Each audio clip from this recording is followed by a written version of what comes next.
अब देखत बानी तुम मल्हार के सब कुछ सच सच कैसे बतेबू।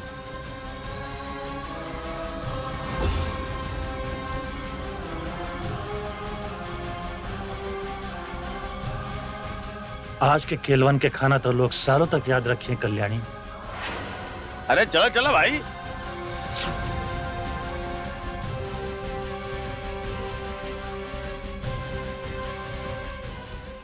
खाना बनावे खातिर आजा आजा जल्दी चला। अरे चला चला बाबा, सब्जी काटल बाकी बा, बड़की मालकिन आ जाई है, वो हमारे पे चले हैं और आप लोगन के तो कुछ बोले वाला नहीं खिन। अरे भगवान, अरे चावल तो चूल्हा पे चढ़ावल ही भुला गए नहीं। अरे लगाओ भाई, जल्दी कर जल्दी कर। अरे तू का देख रहा बड़े, उठाओ ना, हर बात समझावे पड़ेला। हाँ बगल में हट जाओ, बगल में हट जाओ। अरे पकड़ो पकड़ो पकड़ो। हाँ, अच्छा अब बढ़िया बा। गणपति बप्पा, कल्याणी की सहायता करिए कि मल्हार के अथर्व की सच्चाई बता सके। अरे दाल भी रखेगा वो भाई, आजा आजा, उठावा उठावा। हाँ हाँ लगावा लगावा। चल एक तरफ दाल रख देनी, एक तरफ चावल रख देनी। अब आधा घंटा में खाना रेडी हो जाए।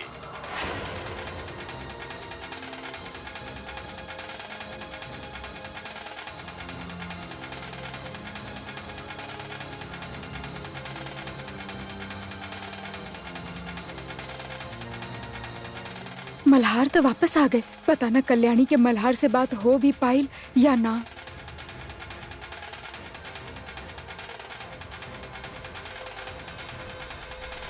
माई कल्याणी कहाँ भी है?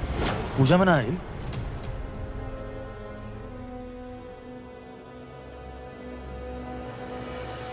एकर मतलब कल्याणी मल्हार तक पहुंचल ही ना, तो फिर कल्याणी बिया कहाँ?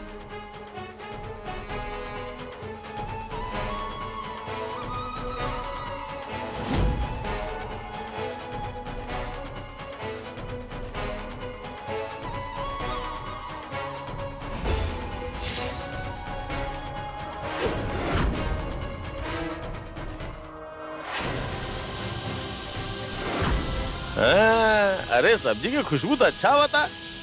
ये चावल भी अच्छा तरह से पक जाए के चाहिए। अगर तनिको कच्चा रह गई ना तो बड़की मालकिन हमारा के कच्चा चबा जाइए।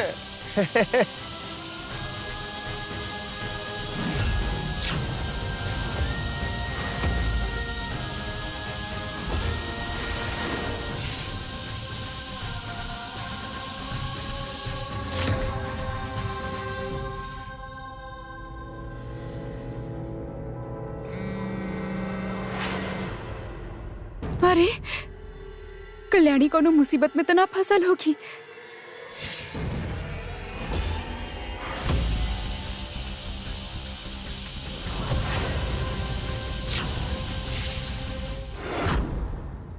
अथर्व, एक मिनट।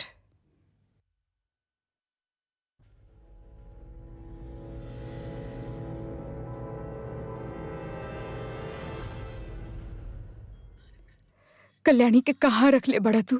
कहाँ बिया कल्याणी? अरे माई, हमके का पता कहाँ भी है कल्याणी, और हम का केले बने? आप ही बोलत रहनी कुछ औरत वाला हिसाब बा। आपके पता हो कि कहाँ भी है कल्याणी? हमके ना पता बा, यही से तारा पूछ रहल बानी ना। देखा अथर्व, कल्याणी के फोन भी ना लग रहल बा। भगवान खातिर बता दा कल्याणी के साथ तू का कैले बड़ा? कहाँ बिया कल्याणी? अरे माई, हम अपन होखे वाला पत्नी के संगे कुछ ऐसा नैसन करब का? हमके नहीं के पता कल्याणी कहाँ भी है।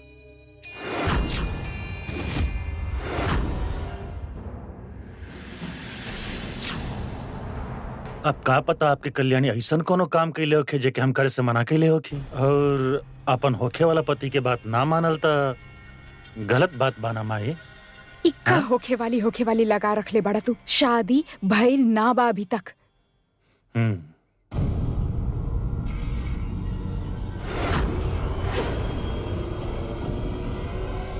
माई माई,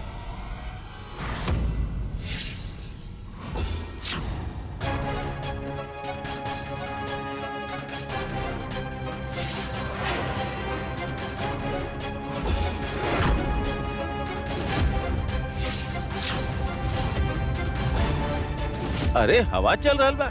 ये मौसम भी ना कबो भी हवा चले लागेला।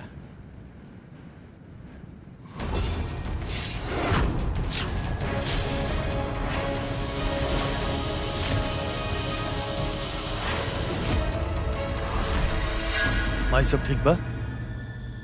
आप परेशान सा लग रहल बानी। अब हाँ, उस शादी के तैयारी के लेकर बात होत रहे। अरे वो बस माई खामोखा परेशान होत रहली कि पल्लवी ताई कल्याणी से काम न करवाएं ज्यादा, और शादी के बाद ननद बने वाला बड़ी पल्लवी ताई, और कल्याणी के खाना बनावे भी ना आवेला। रोटी गोल कैसे बनी हम माई के बोलनी की हमके आवेला खाना बनावल। आप टेंशन मत करी माई, हम आपके कोनो शिकायत के मौका ना दे। अनुप्रिया, ई का हो रहल बा? पूजा के समय से हम देख रहे हैं तोहार खुसर फुसर चल रहल बा। ऐसे कौन जरूरी बात रहे पूजा खत्म करे के इंतजार ना कर सकेलू? जब से तोहार कल्याणी से पाला पड़ल बा ना, पता ना एकरा के का हो गइल हा। अब जा अंदर जा, हम तनी जाके देखा तनी कि खाना तैयार भइल बा कि ना।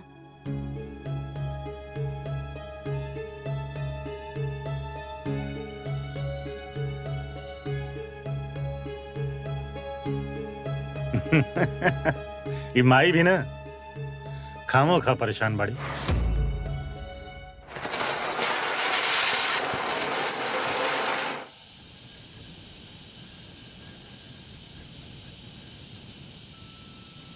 रुपेश, हाँ बड़ी मालकिन, अरे चल रहल बा, काम चल रहल बा। यह काम हो रहल बा? हाँ, ई का हो रहल बा?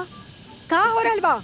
ई मोबाइल में घुसे के तनखा देवता निकाम का हो रहल बा? ई चावल पाकल की ना? अरे ये चूल्हा काहे बंद बा? हाँ, जलावा एकरा के। हद हो गई। दिखावा चावल पाकल की ना? और आ काहे नहीं खे बोले तिनका के? अभी तक तो खाना बन जाएगी चाहत रहे। अकेले हम कितना जगह देखी। हाँ, लावा चावल दिखावा। परमेश्वरा, चावल तो कच्चा बा। अब मेहमान के परोसे के समय हो जाई, उनका के हम का परोसब? कच्चा चावल परोसब का? ढक्कन रखा है ऊपर। और ई का? अरे ये दाल जल रहल बा का? जल्दी से चूल्हा बंद करा, चूल्हा बंद करा। अगर आज हम यहाँ ना आती ना, तो मेहमान के कच्चा चावल और ये जलल दाल परोसे के पड़ती। परमेश्वरा, कृपा करा। बड़की माई, यहाँ आवा तो जरा। देखा वकील साहब बिना खाना खाए के ही जाके बात कर रहल बा। अरे अरे रोका उनका के, हम अभी आ रहल बानी। जरा जल्दी करा, जल्दी करा। परमेश्वरा, ये करो भी ना।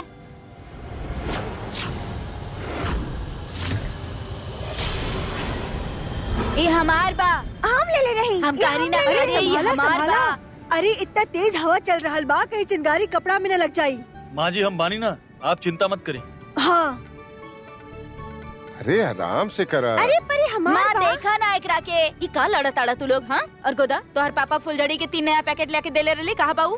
वो तो कब के खत्म हो गई। ये हमार बा। अरे बेटा लेवे देख रहा, हमने क्या और ले आई? पक्का ना? पक्का। अभी जौन बा जाके फोड़ा जा।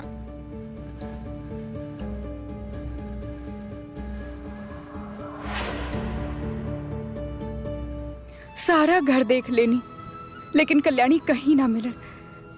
कहाँ हो सकेली कल्याणी?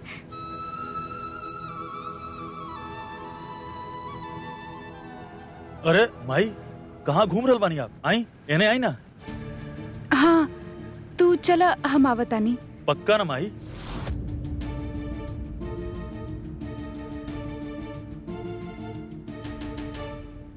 हे भगवान, पता न कहाँ और कौन हाल में होगी कल्याणी।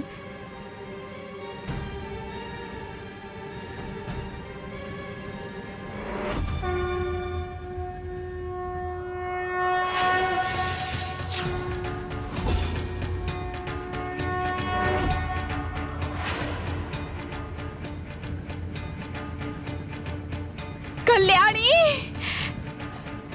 गणपति बप्पा कल्याणी के रक्षा करिया। कल्याणी,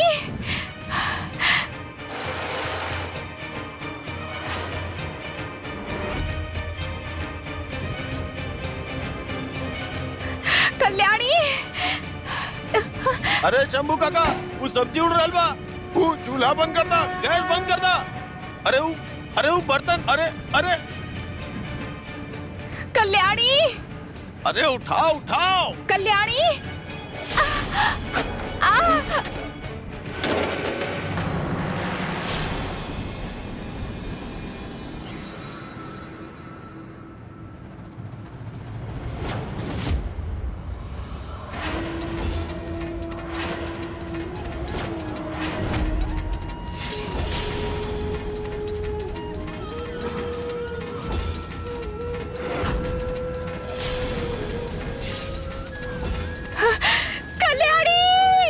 आजा आजा, बचाओ इनके लगे, बचाओ।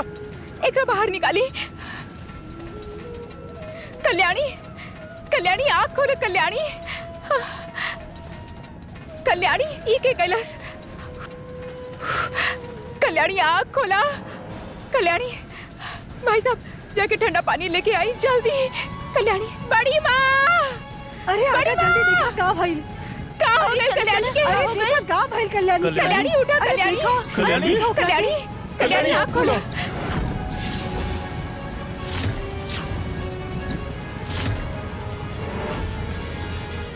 खोला बेटा। कल्याणी क्यों क्यों डॉक्टर के फोन करा। कल्याणी आँख खोलो कल्याणी। परमेश्वरा ये सब का बा। कल्याणी अनुप्रिया एकरा का भइल। हाँ बड़ी माँ, ई कल्याणी चावल के पतीला में रहली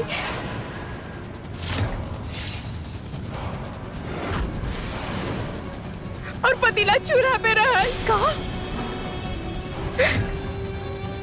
पता न कैसे हो गए।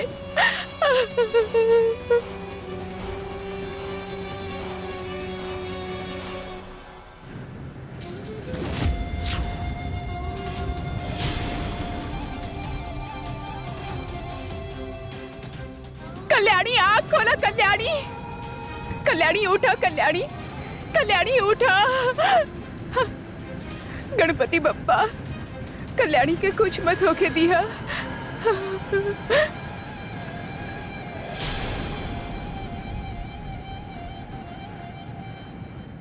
कल्याणी मल्हार, मल्हार आँख खोले रहली। कल्याणी, कल्याणी आँख खोला। कल्याणी आँख खोला। कल्याणी आप देख ना सकतानी चूल्हा में का बा। अंधा हो गए बानी का। उठा कल्याणी, मल्हार एकरा उठावा। कल्याणी उठा कल्याणी। कल्याणी क्या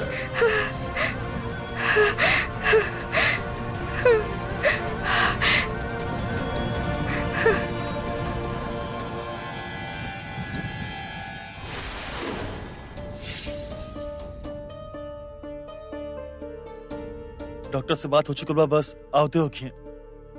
हमके समझ में नहीं आ रहा कल्याणी पतीला में पहुंचल कैसे। कल्याणी, कल्याणी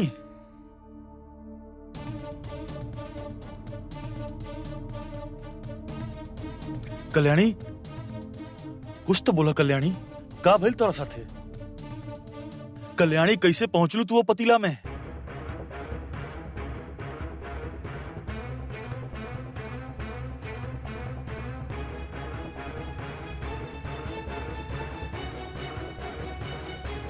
धर्व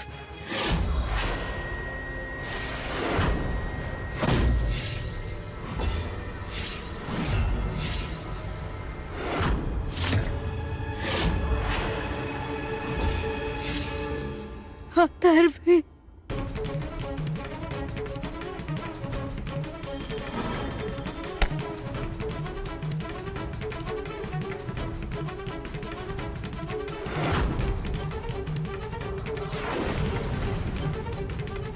हमरा पीछे से हमरा सर पे मारलस।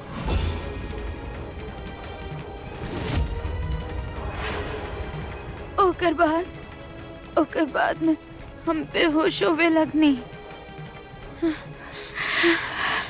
हमरा सिर्फ इतना याद बा कि वो हमरा के गुग्गा सीट ते पतीला तक लेके गई और ओकरा अंदर डाल देलस।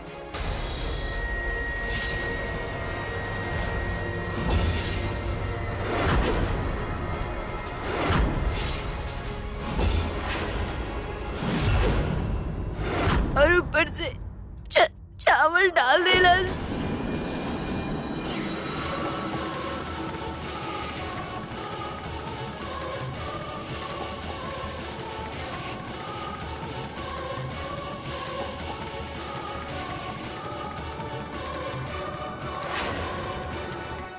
ओकर बाद हमरा कुछ याद नहीं कि का भइल।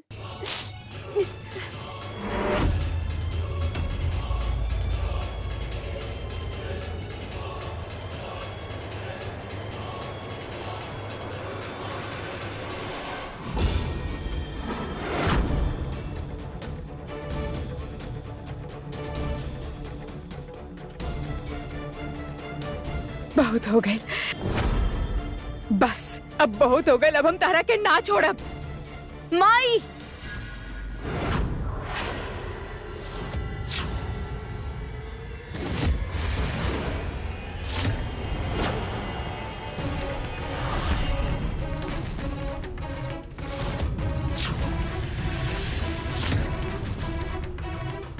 हमार भाई ऐसन हरकत कर ही ना सकेला।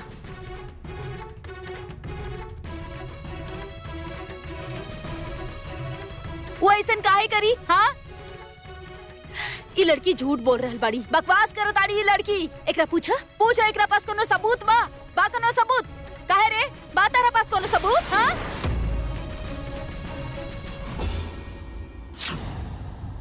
अथर्व। माई, हम बात करत बानी, आप बैठी जाके।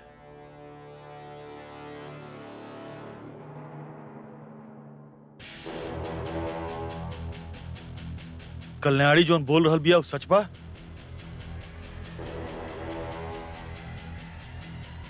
अथर्व, कल्याणी जोन बोल रहल बिया सच बा?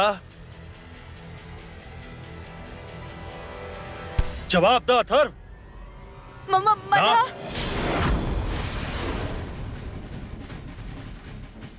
सच सच बतावा ना तो पट्टा से मार मार के तुहार चमड़ी उधेड़ दे। जवाब दे अथर्व।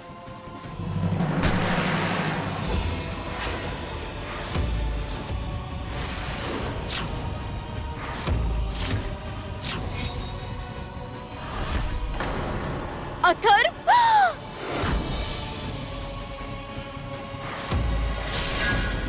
हम कहीं नहीं।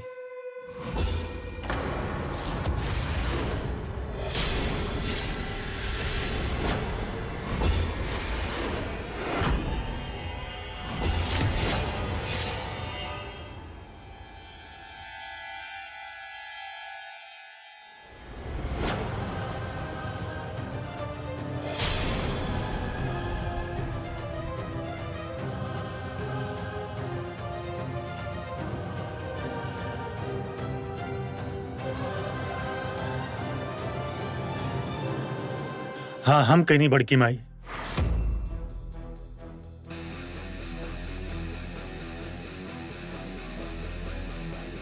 हम मरनी कल्याणी के, हमसे गलती भइल बा बड़की माई। लेकिन जौन हमके कल्याणी कहली ओकरा बाद हम खुद के संभाल ही न पैनी। हम का करती बड़की माई? हम का कहनी?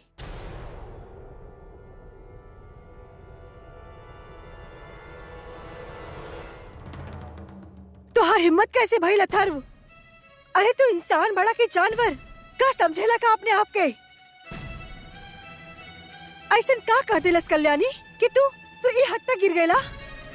माफ करब बड़की माई, हम अपन आपा खो बैठल रहनी।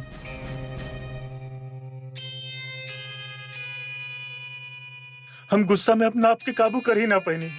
लेकिन कल्याणी के मरला के बाद हम खुद ही इतना डर गए रहनी कि हमके समझ।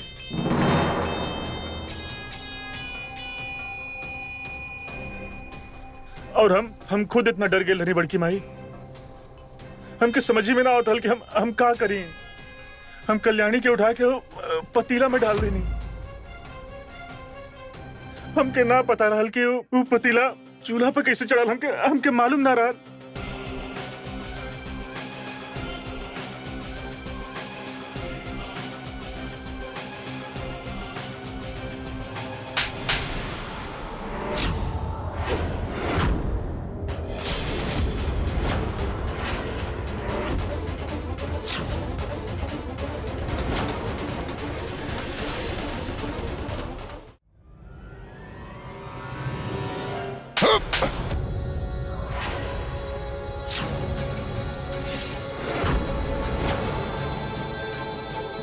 अरे कैसन भाई भाई तोहार, एकरा तो जेल में होके के चाहत रहे। और तोहार हिम्मत कैसे भइल, तोहार हिम्मत कैसे भइल हमार पोती के साथ ये तरह के हरकत करे के? कैसे भइल हिम्मत, कैसे भइल?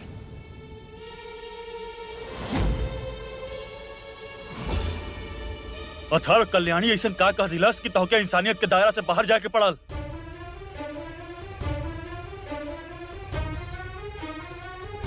हम पूछनी ऐसा का कैलस कल्याणी? कल्याणी कहे लगली कि वो शादी के बाद पल्लवी ताई के संगे नहीं रह के चाहत।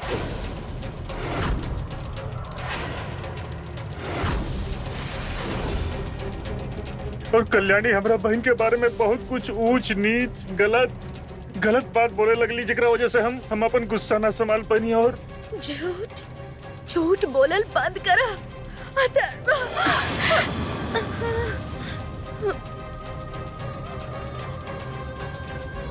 ना कर लू तो ऐसा कुछ तो तू जाना थकबू ना सच तो बता था सबके सच की सच का बा। हम झूठ बोल रहा बानी। कल्याणी बोला सबके सच का बा, काहे मरनी हम तो के बोला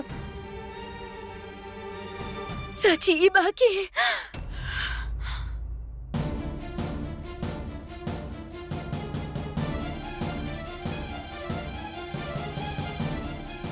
अगर आज हम अथर्व की सच्चाई सारा घर वालन के सामने बताते नहीं तो ये पागल आदमी मल्हार जी के संपदा के ढूंढे से पहले ही संपदा की जान ले ली।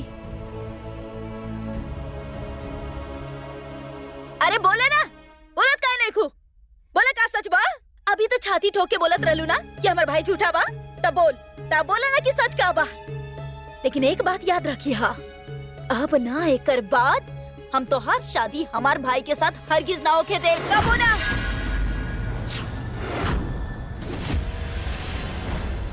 हम शादी करें तो सिर्फ और सिर्फ कल्याणी से।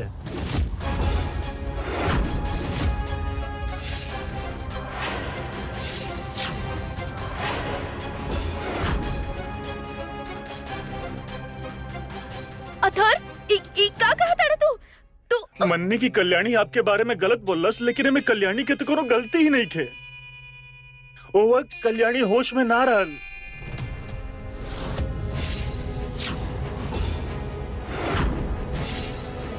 होश में ना रहे मतलब?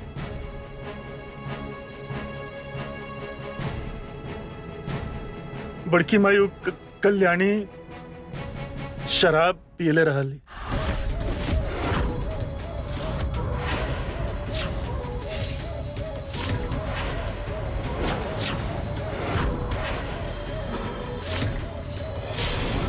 हम सच बोल रहे बानी। झूठ बोला था तू, झूठ बोला था। हम कोनो शराब ना पीले रहनी, हम कोनो शराब ना पीले रहनी। एक मिनट,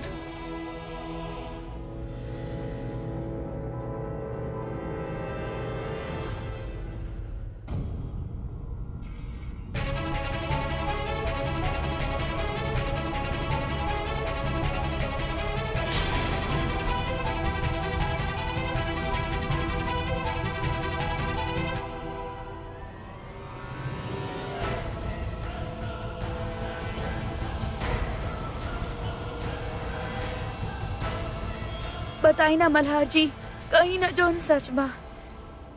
बता दी कि ये सब झूठ बा, अथर्व झूठ बोल रहा बा।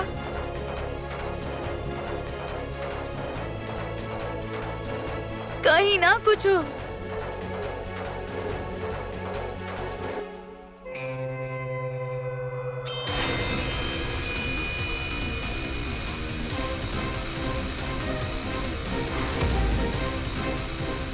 हम जानत रहनी कल्याणी कि तू आज हमार सच्चाई घर वालों के सामने बतावे के कोशिश जरूर करबू। यही से हम पहले ही से अपन बाजी तैयार रख ले रहनी। कल्याणी कब वो शराब के हाथ ना लगा सके। हम ना माने नहीं। जब ही कल्याणी हमरा पहली बार मिलल रहे तब एक बोतल शराब के खातिर हमरा के बेवकूफ बनेले रहे। हम कब्बो ना भूल सकब। हम एकरा ऊपर कब्बो भरोसा ना कर सके नहीं। अब समझ आयल कि पूजा के समय तू घर पर काहे न रहलू। यहाँ घर में पूजा चलत रहे और तू घर के बाहर शराब पीत रहलू। जी ना बड़ी माँ। कल्याणी, तोहरा मुंह से अब भी शराब के बू आ रहल बा।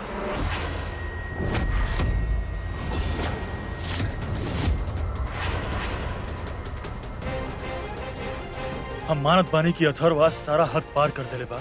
ई तो मुजरिम बने गिल बा, लेकिन ये तरह पूजा होते घर में शराब पियल हमके तोहसे ही उम्मीद ना रहल। कल्याणी, शर्म आ रहल बा हमके तोहरा पर।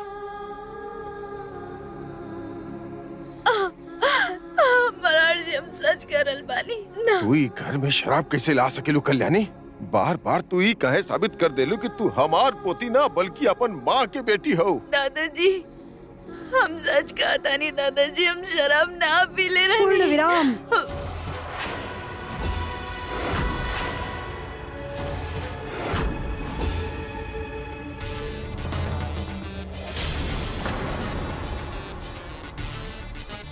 मल्हार,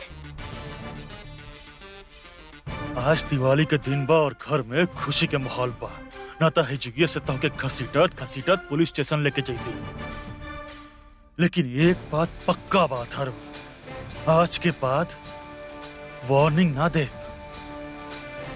आइल समझ में?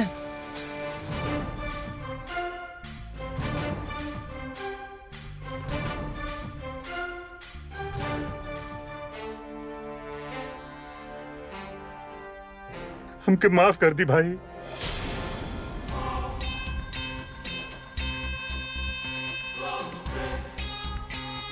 हम जानत बानी भाई कि हमसे गलती भाई। हम मानत बानी कि जौन हम कल्याणी के संगे कहनी वो गलत कहनी, और हम आपके सजा के पूरा हकदार बने। हम यही हाथ से कल्याणी के हो ये हाथ ही तोड़ देवे के चाहिए भाई। तोड़ दी हाथ, तोड़ दी भाई, तोड़ दी हाथ के हाथ। ना अथर्व, हमरा भी अभी भी विश्वास ना हो रहा बाकी इतना सब कुछ होके के बाद भी ये लड़की के साथ शादी करे चाहेला।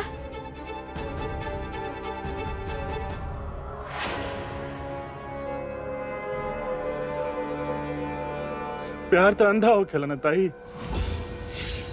हाँ? तहार कोनो भी बात पे भरोसा ना रहल अथर्व।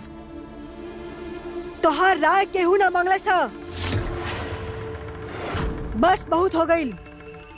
आज के बाद ई लड़की के साथ ई घर के कोनो भी सदस्य बात ना करिए।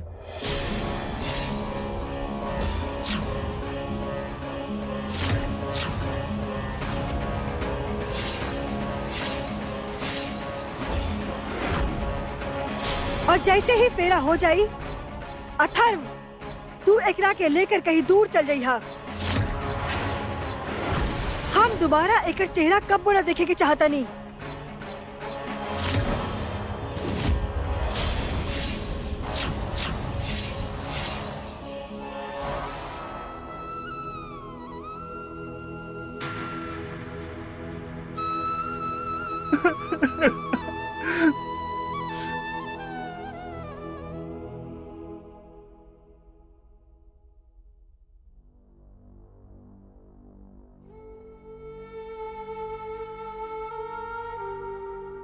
हमके तो यकीन ही ना हो रहा बा।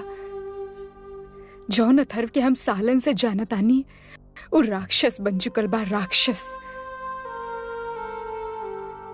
देख लो ना कितना आसानी से वो घर वालन के सामने झूठ बोलत रहे। बाकी हमरा साथ भी का एडवेंचर भइल ना। चावल के पतीला में हम चावल के साथ पकत रहनी, लेकिन फिर भी जिंदा बच गई नी। सच कह रहल बानी हम। अगर हम साउथ मूवीज में रहती ना, रजनीकांत के कब के रिप्लेस कर चुकल रहती। कल्याणी, ई कोनो मजाक बनाए वाला बात ना बा। तहार जान जा सकत रहे। और हमका जानत ना बानी ई हादसे के बाद तहरे मन में एगो डर से बैठल बा। ई जे तहर सहमल आंख बा ना, एकरा में सब दिख रहल बा। यही से फालतू के चुटकुला मार के सुरमा बनने की कोशिश मत करा। सही कहलू तू। डर लग रहल बा हमरा के, लेकिन ई सहमल आँख के का बा? थोड़ा आई शैडो, लाइनर और बहुत सारा मस्कारा और आँख से डर गायब हो जाई। खुद के संभाल लेब हम, लेकिन तोहर आँख में हम डर ना देख सके नी माँ।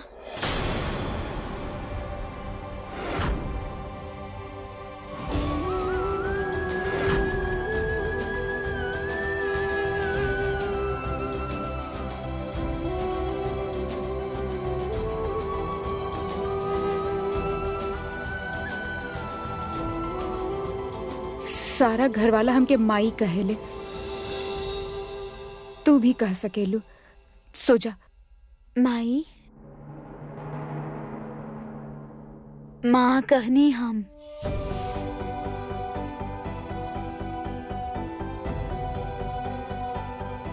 माँ बुला सके नी ना हम तारा के?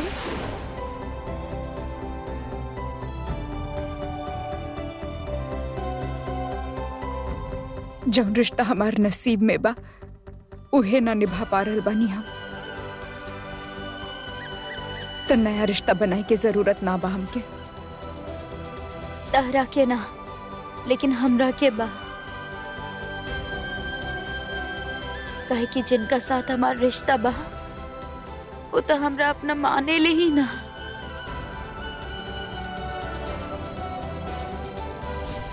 तहरा साथ भले ही खून के रिश्ता ना हो के हमार, लेकिन तहरा दिल से माने नहीं हम। माँ,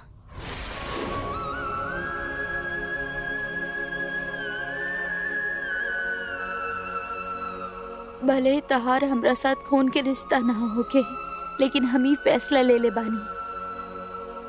आज से तू हमार माँ बाड़ू।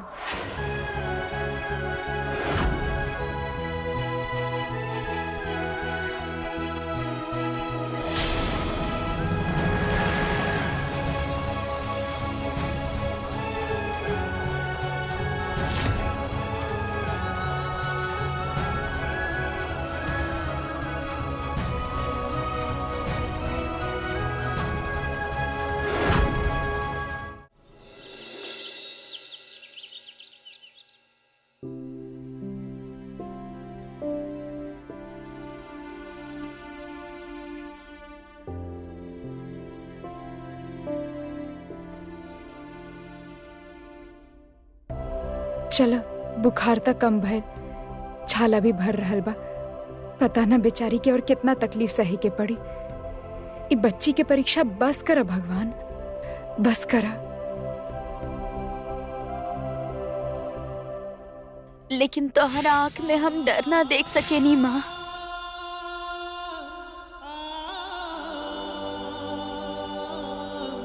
Good morning. काहे आइल बड़ा? अरे माई, हम कल्याणी के तबीयत पूछा आयल रहने। हमार होखे वाली बीवी के तबीयत ठीक तबा ना? हिम्मत कैसे भइल तहार अथर्व? इतना साल से पहचानता नी तारा के, लेकिन ई हसत हुआ चेहरा के पीछे जे राक्षस छिपल बा, ओकरा कैसे ना पहचान पैनी? एगो जियत जागत लड़की के साथ तू ऐसन कैसे कर सकेला? ला माई, हम तो कुछ कह नहीं ना। हम तो सिर्फ ओके पतीला में डाल के बंद करके सिर्फ डरावे के चाहत रहनी। हमके थोड़े ना पता रहल कि वो पतीला के चूल्हा पर चढ़ा दियल जाई। और आखिर हम थोड़े ना चाहब कि हमार होखे वाला पत्नी के शरीर शादी से पहले ही जल के खराब हो जाए। अब देखी तो सही कितना जलल भी है बेचारी।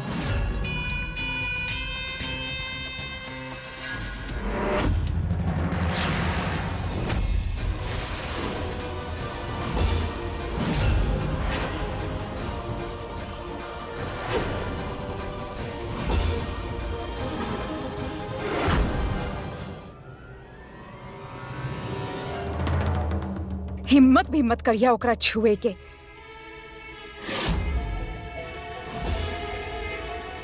अच्छा नहीं के छुअत माई आपके कल्याणी के, पर शादी के बाद भी छुए के परमिशन आपसे मांगे के पड़ी का माई?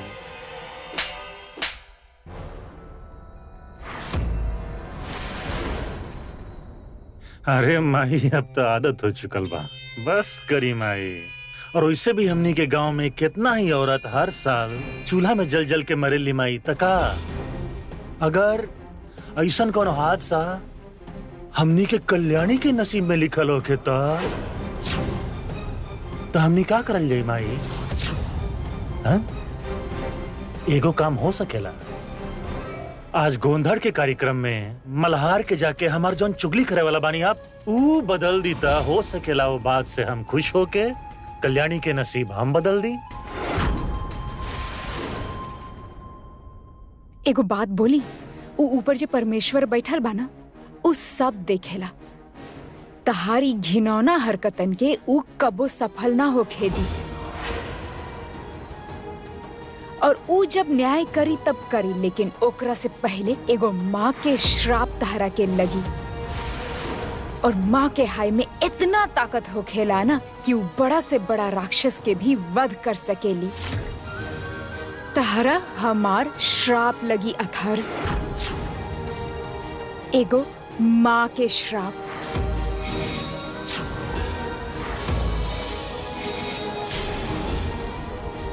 माँ कसम देखत बानी।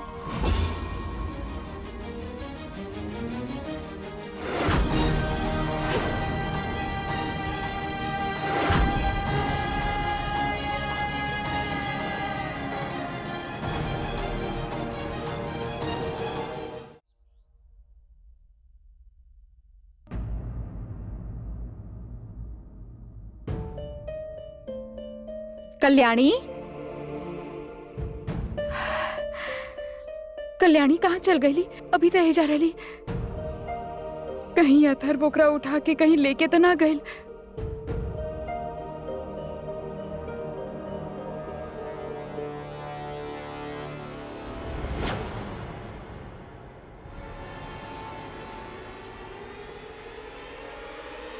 कल्याणी, अब कौन सा नया बखेड़ा खड़ा कर दिलू तू?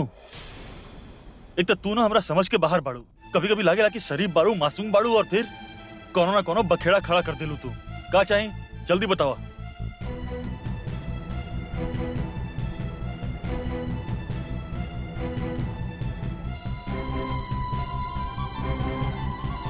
हम आपके सच्चाई बतावे आयल बानी मल्हार जी, और सच्चाई ई बा कि संपदा मुंबई गईली ही नहीं के, ओकरा अथर्व किडनैप कैले बा।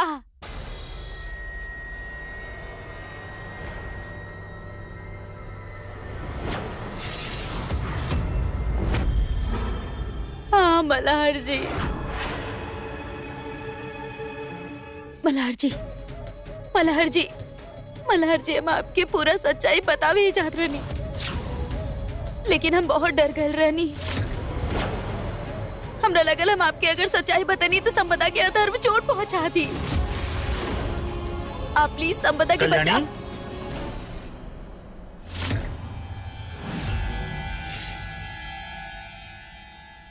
भाई नमस्ते भाई। अरे कल्याणी, तू यहाँ का कर रहल बड़ू? तो के तो कमरे में आराम करके चाहिए।